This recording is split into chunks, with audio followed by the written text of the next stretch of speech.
Do you want to play Darwin Project super well, but you don't know how to get started? Do all of the confusing mechanics confuse and confound you? Do you not know what build is best for dominating the competition based on your specific skill sets? Welcome to Icy's Darwin Project series, where I'm going to be breaking down some of the best builds, some of the best tactics, and some secret hidden things you may not know about.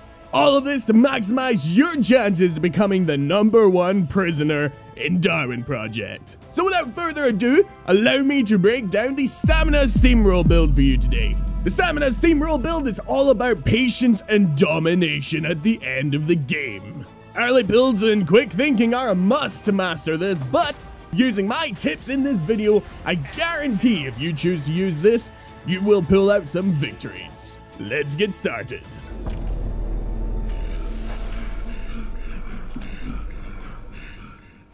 So here's a quick rundown of the build that I used for this video. We have the Berserk Arrow, an arrow that gives you unlimited stamina for 10 seconds if you hit someone with it. Tripwire Mine, because tripwires are amazing for just quickly placing down, tripping someone up and getting that easy hit on them. Bear Trap, which can easily be swapped out for anything you want. That is entirely subjective. Some people prefer to go for the Smoke Bomb for late game anti-tracking maneuvers. Snowballs for those quick hits on deer that you really want to get without wasting an arrow. Radar for seeing people through walls and getting those early spots on the traps they place down. Power Elite for traversing the map very quickly using certain techniques. Also very useful for getting the drop on your opponents. The Turret for setting up in a corner and annoying the hell out of your opponent while they're focusing on you at the opposite end of the map. Speed Boots, very key for getting from A to B much faster than your opponent. Runner Cloak for building up your stamina and making sure that you can go further, faster, and better than anyone else. And of course the Axe Sharpener for smacking down some painful punishment on those pitiful, pathetic enemies. And that's the basic build breakdown. Very useful, very handy, and that's what we're going to be working with today for this video. If you guys want to make any modifications to it, feel free. Obviously, you need to modify to whatever is comfortable for your uses, but the key things for this one is the Stamina Arrow, the Runner Cloak, and the Speed Boots. As with all builds, no matter who you are, what you're playing, or what you're doing, map knowledge is key. For example, I've started here in the bottom left-hand side of the map, also known as the Southwest Zone. The Southwest Zone is exceptionally good for getting armor very quickly, plus there's generally 2 to 4 chests in this general region. Knowing this, and knowing how the entire area works, I can maximize my speed for getting armor as soon as possible. Armor, of course, being very important for taking on early enemies if you get engaged. So, in this way, learn your zones and learn where all the various resources are. Having gotten myself armor, now my first priority is to rush the Stamina Cloak. The Stamina Cloak is going to let me run across the map a lot faster and further than before, as well as perform various acrobatic maneuvers without having to worry about ever running out of stamina, for example jumping or roll jumping, which is an excellent speed boost when jumping off of cliffs. I will say I get very fortunate this early game. An electronic drops right next to me here, allowing me to go get myself my first item upgrade, which is always inevitably going to be the Power Leap. The Power Leap allows you to traverse the map very quickly, especially when used in conjunction with the mushrooms, which allow you to make huge distances in the blink of an eye. You can travel across an entire zone without hesitating. So definitely always go for the Power Leap first. It lets you jump between resource nodes to resource nodes with no problem at all, granting you access and domination over the map resources. Another thing that's really useful for you to know is know your loot chances. If you don't have armor and you see a deer or a chest nearby, go for it. There's a 15% chance that chest is going to give you armor. Similarly, I get exceptionally lucky here, because there's only a 1% chance that a chest is going to give you an electronic, and I got an electronic there. I got radar. Radar, being exceptionally powerful, allows you to clear the area around you and make sure there's no enemies nearby. I always pop it as soon as I get it to make sure that I'm in a safe zone and can continue gathering. And that's early game gathering for the Steamroll build. Naturally, now that I've identified an enemy, we're going to need to move on to combat and how to resolve it as a steamroller, because you're not really equipped for combat right now. You don't have many resources, you don't have much in the way of extra arrows, you don't have any axes, so you have to be very careful in how you engage. So let's move on to combat.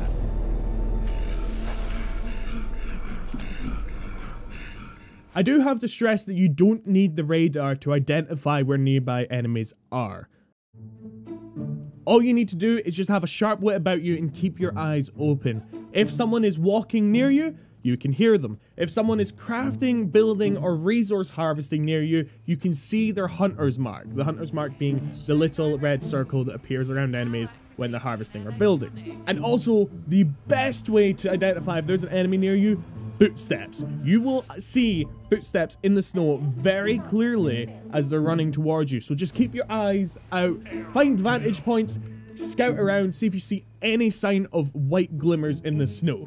If you see it, there's an enemy nearby. I just happened to get very lucky and have a radar available, which allowed me to identify him first and also see him through walls, which is an added bonus. So now that I know where he is, I am aiming to get the drop on him, which I do quite literally using my power leap. Now, unfortunately, this guy, he does see me coming. He didn't have his back to me. What I should have done is wait for him to have his back to me so I can get a proper drop on him. But any good player will have headphones on, which will allow them to identify the sounds of anyone approaching using a power leap. So, being in a little bit of a risk position here, I'm going to be playing it a little bit coy. I'm going to be hugging the tree. I'm going to be forcing him to come to me. That's my main goal, because then if I do that, I can get him to swing at me, I can spin around, come back, and finish it. Now, I wasn't going to leave this in, but this was just funny to me, because I could not get this body out of a tree. Some people don't know that bodies do still have hitboxes. You can knock them about, you can fling them about, and smart people will knock a body into a bush before looting it. However, this also makes it very, very useful for getting bodies that are lying stuck on a tree branch. I tried a lot to get this guy off there. Eventually, I got a lucky hit on him, and I got the loot. This early game loot lets me rebuild my armor. I don't mind losing armor, and I don't mind taking one hit in a fight, because I know both of those will be regenerated after I win the fight. So that's the basics of early game combat for the Steamroll build. We'll come back to it when we get a little bit later on in the video, and I'm fully equipped. But next up, we need to talk about how you deal with asshole directors. There's a lot of them in this game, and you will be targeted consistently. I'll show you later on what I'm talking about. This director hated me, and I don't know why. I wasn't even talking in the game. I probably killed him in the previous match. I don't know. He hated me, and I want to show you how you deal with a very badly timed manhunt.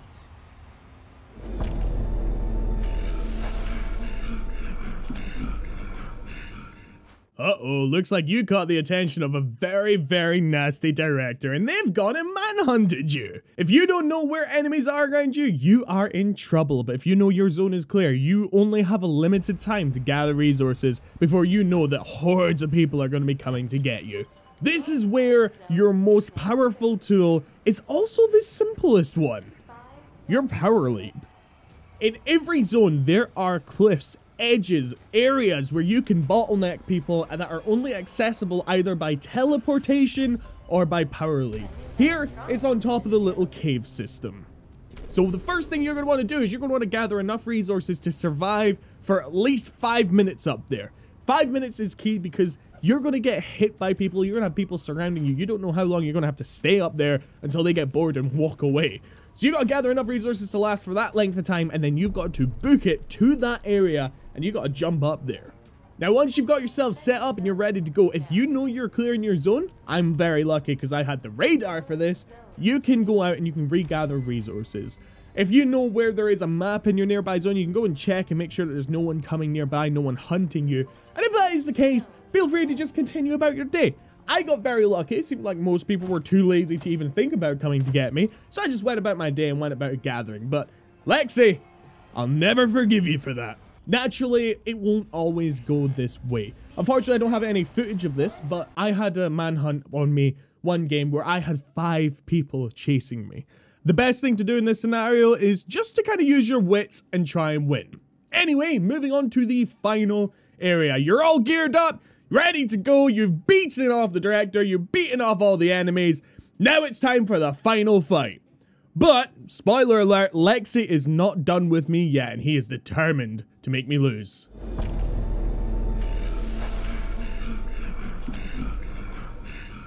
When you've been tracked, you're in trouble. A lot of players, when they get tracked, they assume, it's from ages ago, the guys are on the other side of the map. No, don't ever assume that. Find your way to the nearest map and take a look and see if there's any players nearby. A cursory glance at this map over here tells me that there is indeed a player nearby, and he is gunning for my guts, so I gotta prepare. So the director has stepped into this fight as well, and he is trying his best to get me killed. As you can see, he's given him a speed drone. That sets me an instant disadvantage. Now, fortunately, because I'm running the speed and stamina steamroll build, I know I can still get some early hits on this guy and kind of outrun him, run circles around him until that speed drone runs out. Something also to figure out, when you know how much damage they can deal, you know you're in trouble. So I've taken a really, really bad hit here. I'm stuck against the wall. I don't know what to do. A lot of players, they kind of struggle in a situation like this. They panic a little bit, they run around, and they get themselves killed. What you need to do is you need to take back the advantage in the fight. By jumping off this cliff, I've assured two things. One, he's going to jump off, and two, he's going to try and shoot me with an arrow. I know this for a fact because he still has his arrows. I just heard him pick them up. And I also know that this guy, he has the speed drone on him. He's determined to get the next hits. He's bloodthirsty. So using this knowledge, I can dodge or deflect his arrow, wait for him to fall down and get that hit on him, smack him down, and take back the advantage in the fight. As soon as I get the arrow hit on him, it's over. I've got Berserk. Berserk gives you infinite stamina for 10 seconds when you get that arrow hit on him, so he is doomed. My next objective is to start getting the combos on him and start beating him down. And that's it. It's over. I was hoping to distract him with a turret, but he still went for me. He was obviously thinking that if he can just get an arrow and an axe hit, the turret's not going to be a problem anymore. Unfortunately for him, that was not the case, and looting this body gets me all the resources I need to finish off my axe and get myself ready to pummel anyone that's nearby. The other thing worth noting is I knew that I had the health kits during this fight, so I was set and ready to go. I just need to heal up. I'm full health. I'm fully geared. It's time to get the proper steamroll on. One huge strength that the steamroll build has is you are coy until late game. You make sure to avoid those fights, and if you get in a fight you can't avoid, you finish off your enemy quickly and you evacuate the area. Because of this, now that I'm actually getting ready to fight, there's only one enemy left. So it's me versus him. No one can interrupt, and no one can stop me from killing him. Except the show director, which he's going to try and do with the best of his ability. So let's fast forward until I find this guy, and let's get into the final fight, and watch as the show director tries his best to annihilate me like the asshole he is, and watch how I eliminate the final enemy.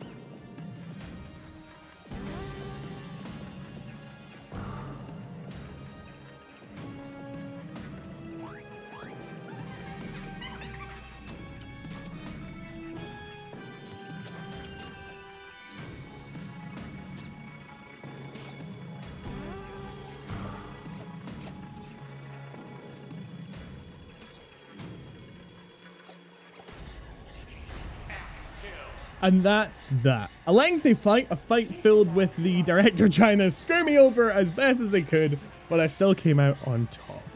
Normally, in a one-on-one fight at the end, when you're running the steamroll build, you have to be big, you have to be bold, and you have to get that fight underway. Unfortunately, for this fight, I did have to play a little bit more coy because the director was doing everything they could to mess me up. However, it ended in a victory. Lexi, you have been named and shamed on my channel. Hashtag fuck Lexi. And yeah, that's it. So that's the basics of the Stamina Steamroll build. Going through it quickly again, your main focus is to have the Berserker Axe, the Stamina Runner Cloak, and the Speed Boots. Your first focus should be getting armor, then maxing out your Stamina Cloak, then maxing out your Speed Boots, and then getting 2 axe crafted. Once you got that done, you can then start your steamroll, kill one player, finish off the rest of your axes, and then go on a killing spree until the very end. Once you've got your steamroll set up, play big, play bold, play aggressive, and never forget to annihilate all the opponents and become top of the food chain in Darwin Project.